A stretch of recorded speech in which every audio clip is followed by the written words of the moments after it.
This vision of technological achievement you see before you is the long-awaited Tesla Model Y. It's the meeting of two irresistible automotive forces, sky-high petrol prices and the enduring popularity of SUVs.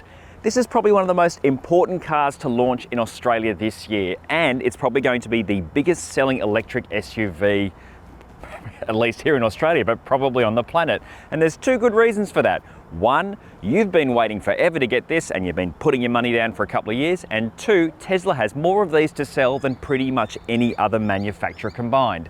That means that you watching this are more likely to buy this than any other electric SUV.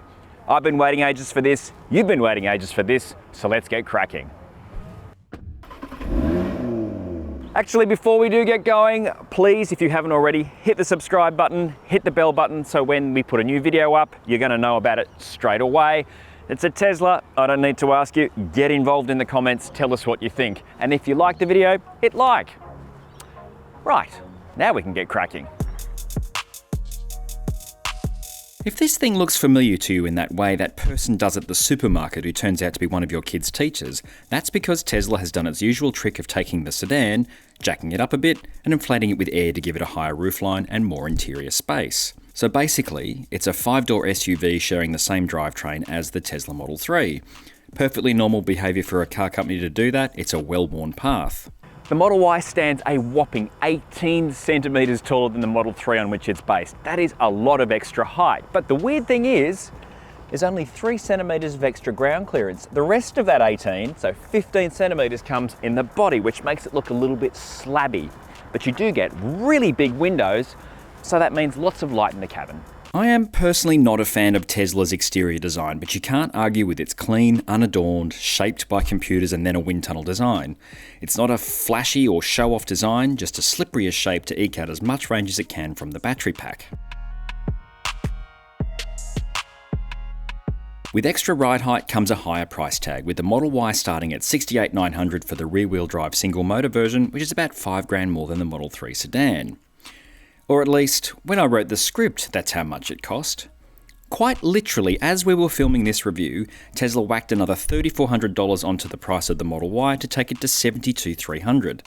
The price rise was part of a global uptick, but it is a bit cheeky after just 1 week on sale in Australia, putting a bigger gap between the Y and the Kia EV6, and now eclipsing the Ioniq 5, Volvo XC40 and even the long-range Polestar 2. Even with the price rise, the Model Y standard range qualifies for the stamp duty rebate in New South Wales. From the entry level, there's a big jump to the performance at 96,700 with its dual motor all-wheel drive setup and bigger wheels.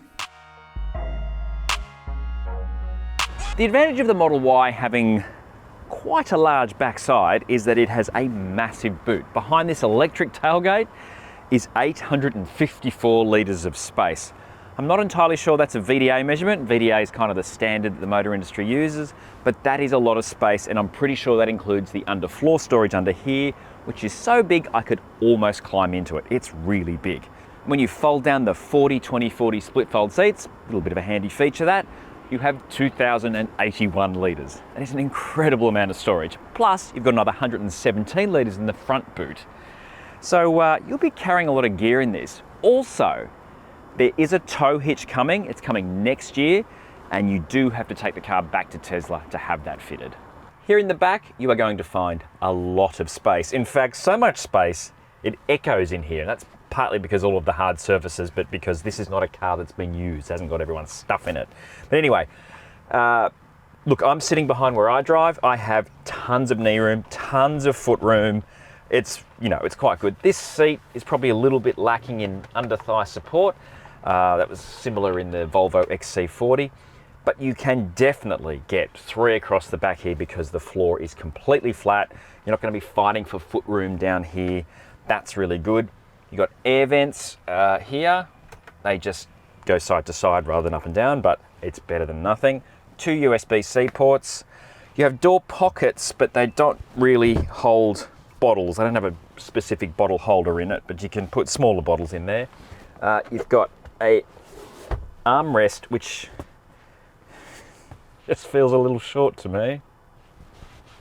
Anyway, and 2 very kind of normal cup holders in there that'll hold decent sized cups, but you know, not a 7-Eleven super big gulp.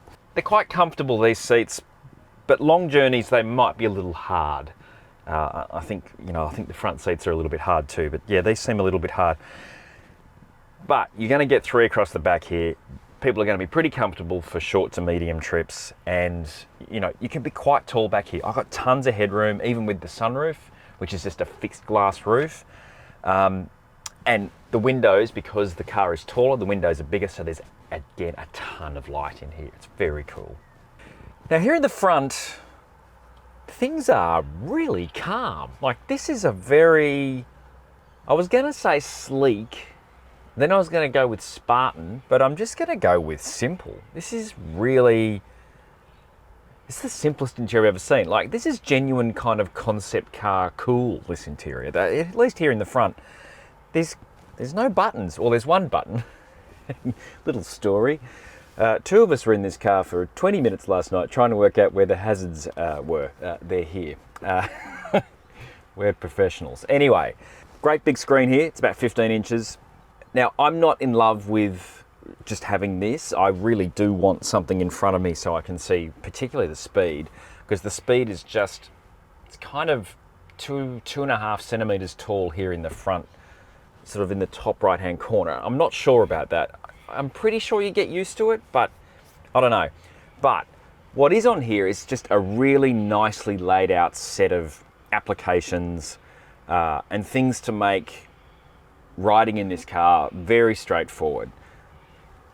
The bad, there's no Apple CarPlay or Android Auto. That's really annoying. I know Tesla thinks they know better than everybody else, but that stuff's just really useful. Having said that, the navigation in this is really, really good. Very Google Mapsy. I know it's not Google Maps, but it's very Google Mapsy, and you've got all different layout options. And critically, the nav understands where the superchargers are, and that's really, really handy. So you're able to set a route and then include whether or not you're going to need to charge, and then it takes you to that charging point, which is really, really good. The interface for things like the radio and you know, your phone, they're a bit sparse, which is why I think Apple CarPlay and Android Auto would be a much more useful addition than just having these bits and pieces. But what I really like about this screen is that in here, you've got a whole bunch of games, which are useful games for when you're just sitting waiting for it to charge. I mean, you could do something useful like work or call your mum, or you could play games. And there's a really good range of games in here, including like Fallout Shelter, the usual solitaire type stuff, and you know, a little racing game and chess, and 2048, which for those of you maths game nerds will know is a really good game. So that's really kind of cool. Plus there's some silly stuff like being able to change the color of the car as it comes up here in the screen. There's the whoopee cushion thing, which, you know what, you can get mad about that stuff, but it's fun. Who cares? The romance, which is of course the open log fire here on the screen, which is kind of hilarious. But it's a great screen. It's a really nice piece of hardware. The software is a little bit hit and miss in some areas, but all the main functions are really good. And one of the most important things about it is the hardware is fast. So when you're looking for something and you need to do something in the screen, it doesn't take forever. There's a whole bunch of menus here for changing all the stuff, and some of it's done here with these scroll wheels, but it hasn't taken me long to get used to it, and it's pretty good. The steering wheel is a bit fat for me. I know some people like a thinner rim, and that's me. And there's only these 2 scroll wheels on the wheel, which means it's quite simple. It's still got this Mercedes style shifter, and the wipers and indicators are all in here. So still got that Mercedes vibe for the switchgear. But the seats are quite comfortable, if a little bit overstuffed. You've got heaps of storage. You've got a bin here. So for scale, it's quite large. You could almost fit a bottle in there actually. You've got another bin here, which goes in underneath. 2 cup holders, bottle holders in the doors. Now I'm holding this upside down for a reason, because it won't go in this way, but it is quite a big bottle. But it's very comfortable, and particularly with the sunroof, there's an enormous amount of light in here. It's, like I say, it's really something. Yeah, I'm impressed. One of the things you notice when you walk up to any Tesla is how many cameras there are placed around the car, which suggests a very good safety package. And there is a pretty good safety package. You've got all the usual airbags, ABS, stability and traction controls. Being rear-wheel drive, that traction and stability is pretty important given how much power and torque it has. But it is missing a few pieces. It's missing reverse cross traffic alert, reverse AEB, that kind of really advanced kind of technology that its main rivals actually do have. So I'm interested to see whether you can download that, add to it, I don't know, I'd like to see that. As far as actual crash performance goes, this is one of the best cars you can buy according to the IIHS, which is a US-based body that does really serious crash testing. It's one of the top performers they've ever had, so you're really well covered there. Neither ANCAP nor Euro NCAP have actually crash tested this car, so it doesn't have a star rating yet. Now, because Tesla can sometimes be a desperately annoying company, a lot of the stuff I'm about to tell you is stuff we've worked out rather than it being on a piece of paper from Tesla. We also work things out by their public announcements and that kind of thing. So as far as I can tell, everything I'm telling you is correct. It may not be, and it may not be correct even if it is now in the future. So with that out of the way, what I think I can tell you is that this car is made in China, so it has the 2170 battery, which is the slightly older version that Tesla makes. So there's a new 4680 battery, and there was a big party involving Model Ys and batteries and the Texas factory. Model Ys from the Texas factory apparently have the new 4680 battery. So if you're buying one in Australia today, you're probably not getting that because the Chinese factory does not yet have that battery type available to it. So, assuming this has the 2170 battery, that is around about 50 kilowatt hours of capacity, which means you have a WLTP range of 455 kilometers. That's pretty good. Now, we're not quite seeing that, but you very rarely see the actual WLTP in a car, but this is around about 400 Ks and we're getting about 15 to 16 kilowatt hours per 100 kilometers. We haven't had the car for very long, so it's difficult to give you exact figures. Now you charge at a Tesla supercharger, which is where I am now, you get 150 kilowatts of charge as long as the charger itself will support that kind of speed, and it charges quite quickly. It also means that if this is the 2170 battery, it's an LFP or lithium ferrous phosphate, which means it will happily charge to 100%. If it's not, the system will tell you. Now, if you get a performance, you may have a thing where the system will say, you know, only charge to 80%, or it will give you a warning about charging to 100%, because those type of batteries like to be kept between 10 and 80% because they're a slightly different chemistry to the battery I think is in this car. We also don't have power and torque figures because Tesla don't do that. They're not the only company. I know Toyota won't give us a torque figure, a combined torque figure for their hybrid system. But here in the standard range, you have one motor at the back. It's probably about 150 to 200 kilowatts and around about 400 Newton meters, which gives this car a 0 to 100 kilometer an hour time of 6.9 seconds, which is about as quick as a small hot hatch. That's pretty good. So you've got plenty of power and torque to move your family around and move this 2-ton car around. You've got a good range, and we'll find out more about what it's like to drive when we hit the road. You can charge at Tesla's 49 supercharger locations, growing all the time, and its gazillion destination chargers. On a 120 kilowatt supercharger, the most common type, you'll get up to 261 kilometers of range with a 15-minute charge. Now, if you've watched my recent BMW EV videos, and given you're looking at this car, chances are you have done that, you'll have seen me complaining about the warranty and you're thoroughly bored of it. I'm sorry, I'm going to complain about the warranty again. The Tesla one is slightly better at 4 years, 80,000 kilometers, but really, everyone else is at 5 years unlimited. So Hyundai, Volvo, Polestar, and Kia's at 7 years unlimited, so it needs to be another year. And while I think 20,000 Ks a year is fine for most people, unlimited kilometers has that air of confidence about it, doesn't it? Good news is the battery warranty is 8 years, 160,000 kilometers, and Tesla reckons that you will get no worse than 30% degradation in that time. If this is the battery I think it is, which is a lithium ferrous phosphate, I'd be pretty confident that you probably won't even see that much degradation. As far as servicing goes, well, there isn't any. And I think there probably should be. These are big, heavy cars. All cars are big and heavy, and it's probably worthwhile having a professional looking at it every now and again just to make sure everything's okay. Tesla suggests that you look at your tyres every 20,000 kilometres, but you look at your tyres all the time, right? Right.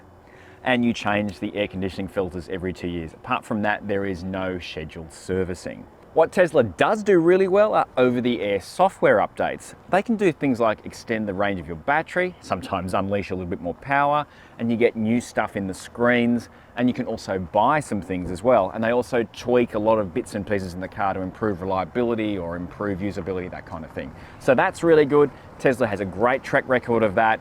So while there's not regular servicing physically on the car, the software has always been kept up to date.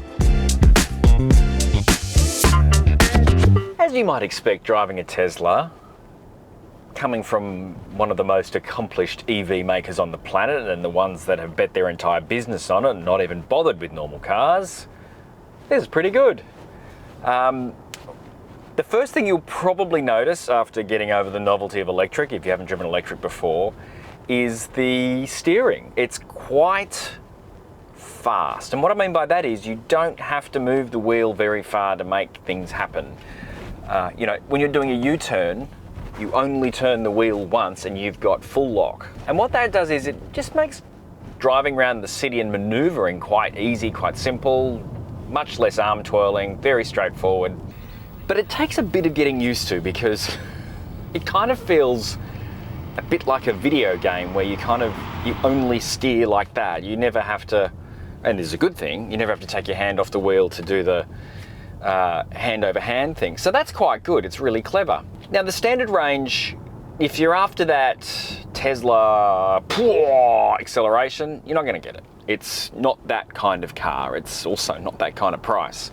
And even if you wanted that kind of power in this car, you'd be running out of battery pretty quickly.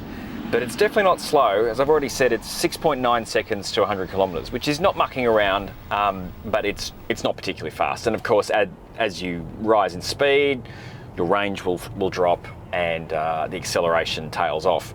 But around town and you know, at legal speeds, this is great. You can really push the car around quite quickly, which makes it very easy to brake into traffic. It does roll into the torque more slowly than you might expect from an electric car. There's none of that kind of sudden pickup. Again, as you might expect from Tesla, it's a very straightforward driving experience. Now, there's a couple of things I wasn't expecting. It's quite noisy in this cabin, like unexpectedly so. There's a lot of noise from the rear suspension, particularly when you go over bumps or expansion joints, and if you're on one of those concrete roads, and I always talk about concrete roads because I'm always driving on them, there's quite a lot of ka-kunk from the back, and it's quite noisy, and I think that was something I wasn't really expecting. There's a little bit of noise from the front suspension, but there's quite a bit of noise coming from the back, and I think part of that is to do with this particular car, which has the glass roof, so there's a lot more hard surfaces, so the noise isn't being damped. But because also the rear of the car is so big, I mean, when I'm sitting in there, it's quite echoey. Because the rear of the car is so big, the sound has a lot of room to bounce around in. Like, it's not going to drive you mad. It's not like bashing around in an old ute with a tray full of tools, but yeah, it's unexpectedly noisy.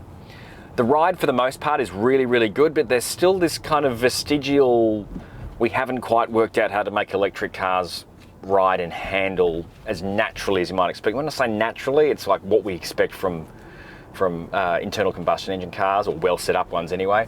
Most of the time the ride's really good, but it can get a little firm and then fidgety on poor surfaces. This car has normal suspension. There's no air suspension available on this car.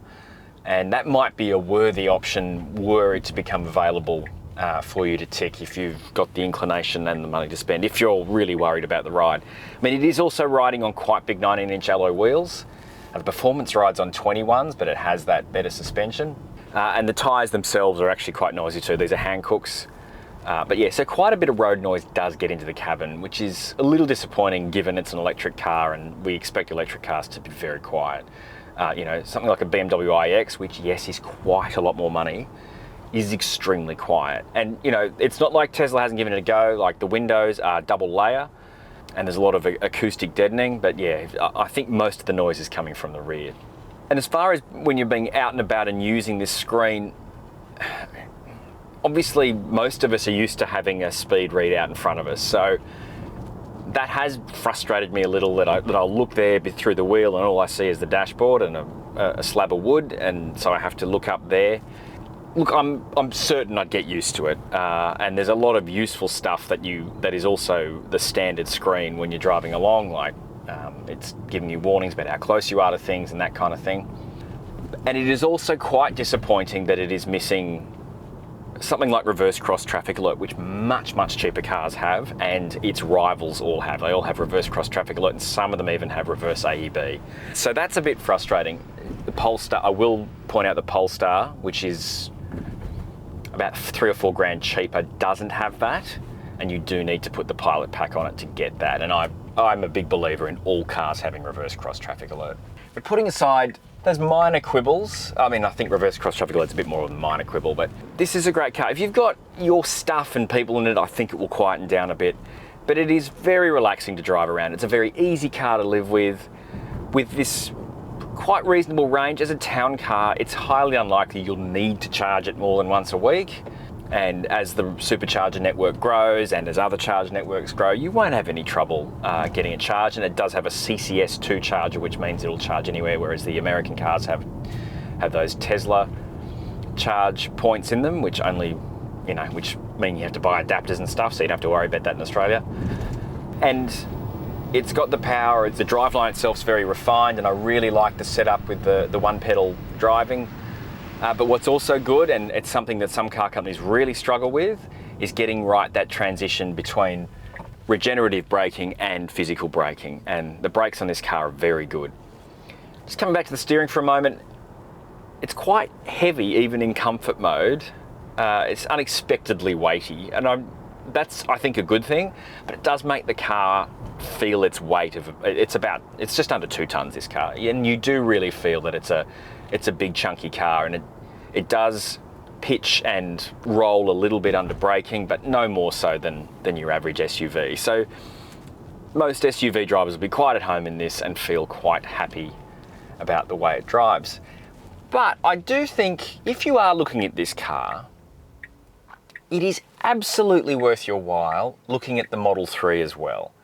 So what you're losing in the Model 3 is a little bit of interior space and a little bit of, height, but you're saving quite a lot of money and you're getting fundamentally the same car that rides and handles better. And when you've saved that money, you might want to spend it on options to make it more comfortable or whatever. So I think it's really useful that, yes, you've wanted an SUV, but have a look at the 3 as well. I think just piling into the Y just because it's an SUV, considering it doesn't ride that much higher. The driving position isn't significantly higher than the 3. It is higher, but not a lot. It's kind of a mid-rider. Have a look at the 3 as well. Save yourself some money if you don't need that SUV. And of course, the boot is bigger and more accessible. But overall, it's a nice car to drive around in. It's cool, and of course, if you're one of the first Model Y owners, a lot of people are going to look at you. And they will be able to do so through these giant windows. We've all been waiting a long time for the Tesla Model Y, so the big question is, has it been worth the wait? And yes, of course it has. It's a fantastic package. It's reasonably priced for an EV. It's huge inside. It's got plenty of space for all the things you need. It's got a great technical package inside and out. It drives really well. It's all of the good things that we've come to expect from Tesla. On top of that, it's really well built. This is the best built Tesla I've ever seen, so it feels like it's going to last longer. It needs a longer warranty. I think the screen needs a little bit of work, but really, it's a pretty good start.